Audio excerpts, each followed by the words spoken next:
हर trader के दिमाग में एक सवाल जरूर आता है, कौन सा मूविंग एवरेज सबसे अच्छा है।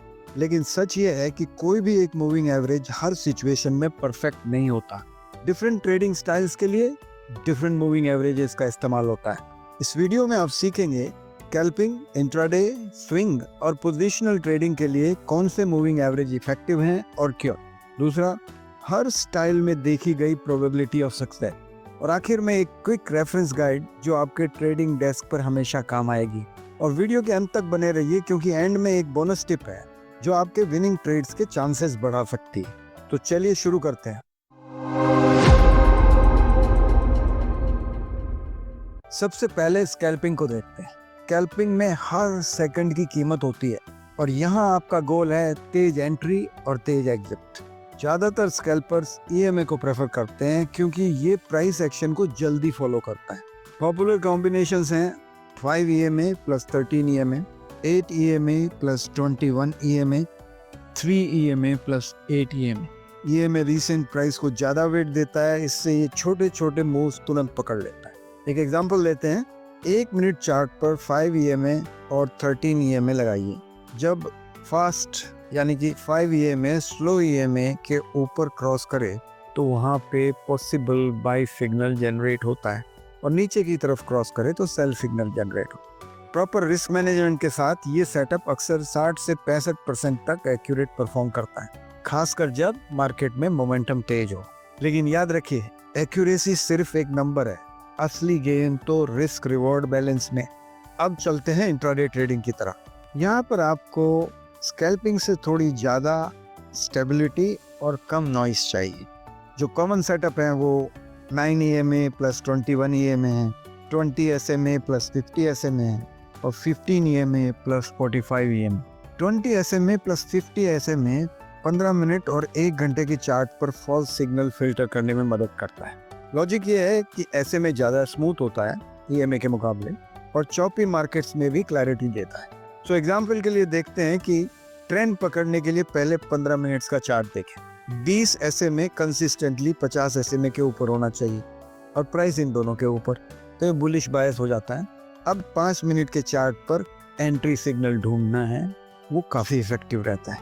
ट्रेंडिंग मार्केट में सक्सेस रेट लगभग 55 से 60% रहता है। अब चलते हैं स्विंग ट्रेडिंग पर। स्विंग ट्रेडिंग का गोल होता है 2 से 10 दिन तक मूव को पकड़े रखना। इसमें जो कॉमन सेटअप है वो है 50 SMA प्लस 200 SMA, इसको गोल्डन क्रॉस भी कहते हैं। 21 EMA plus 50 EMA plus 200 EMA, 10 EMA plus 20 EMA plus 50 EMA। कई ट्रेडर्स डेली चार्ट्स पर 21, 50 और 200 EMA का ट्रिपल सेटअप यूज करते हैं ट्रेंड कंफर्म करने के लिए। लॉजिक ये है कि 21 EMA शॉर्ट टर्म ट्रेंड को बताता है, 50 EMA मीडियम टर्म को और 200 EMA लॉन्ग टर्म। तो जब 21 EMA 50 EMA के ऊपर हो और दोनों ही 200 EMA के ऊपर हो तो ये क्लियरली बुलिश स्ट्रक्चर है। ऐसे सेटअप का सक्सेस रेट 45 से 50% रहता है, लेकिन रिवॉर्ड टू रिस्क रेशियो बेहतर निकलता है क्योंकि मूव्स बड़े होते हैं। अब आप इस बुलिश सेटअप में देखकर इंट्राडे में स्विंग ट्रेडिंग का बेस्ट पोजीशन ले सकते हैं जिसमें आपका रिस्क रिवॉर्ड रेशियो बेहतर हो जाता है। अब चलते हैं पोजिशनल ट्रेडिंग।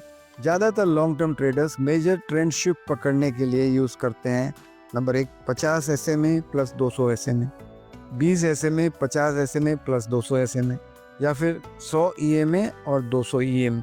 तो वीकली चार्ट पर 10 और 20 SMA का क्रॉसओवर बहुत सारे पोजिशनल ट्रेडर्स को इफेक्टिव लगता है।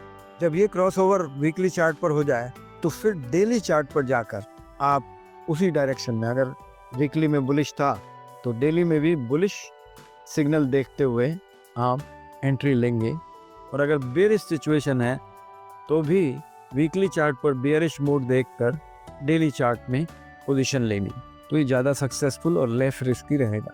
सक्सेस रेट सिर्फ 40 से 50% है, लेकिन ट्रेंड लंबे चलते हैं तो पोटेंशियल बहुत बड़ा होता है। तो अब चलते हैं क्विक रेफरेंस गाइड पर जो आप अपने डेस्कटॉप पे लगा सकते हैं।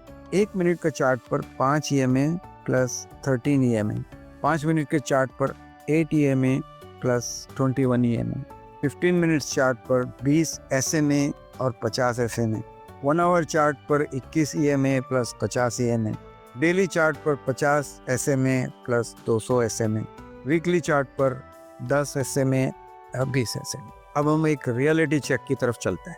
मूविंग एवरेज सिर्फ टूल है, सक्सेस डिपेंड करती है 3 चीजों। आपकी strategy, entry, exit, stop loss सब क्लियर होना चाहिए। रिस्क मैनेजमेंट, किसी भी ट्रेड पर 2% से ज़्यादा रिस्क मत लीजिए, और मैं तो कहूँगा 1% बहुत अच्छा है। और उसके बाद साइकोलॉजी, फियर और ग्रीड जैसे इमोशंस पे कंट्रोल रखिए और अपनी स्ट्रेटजी पे चलिए। और अब एक बोनस टिप, मूविंग एवरेज जो सिग्नल्स आ रहे हैं उसको वॉल्यूम एनालिसिस के साथ कंफर्म कीजिए, फॉल्स ब्रेकआउट का खतरा कम हो जाएगा। मार्केट में सर्टेनिटी नहीं है, सिर्फ प्रोबेबिलिटी है, और ट्रेडर का काम है बढ़ती हुई प्रोबेबिलिटी को नोटिस करना और ट्रेड एंट्री करना रिस्क मैनेजमेंट के साथ। अब कमेंट्स में बताइए आप कौन सा मूविंग एवरेज सेटअप सबसे ज़्यादा यूज़ करते हैं। अगर ये वीडियो हेल्पफुल लगी तो लाइक कीजिए, सब्सक्राइब कीजिए और बेल बटन दबाना मत भूलिए। तो मिलते हैं फिर अगले वीडियो में, तब तक के लिए हैप्पी ट्रेडिंग।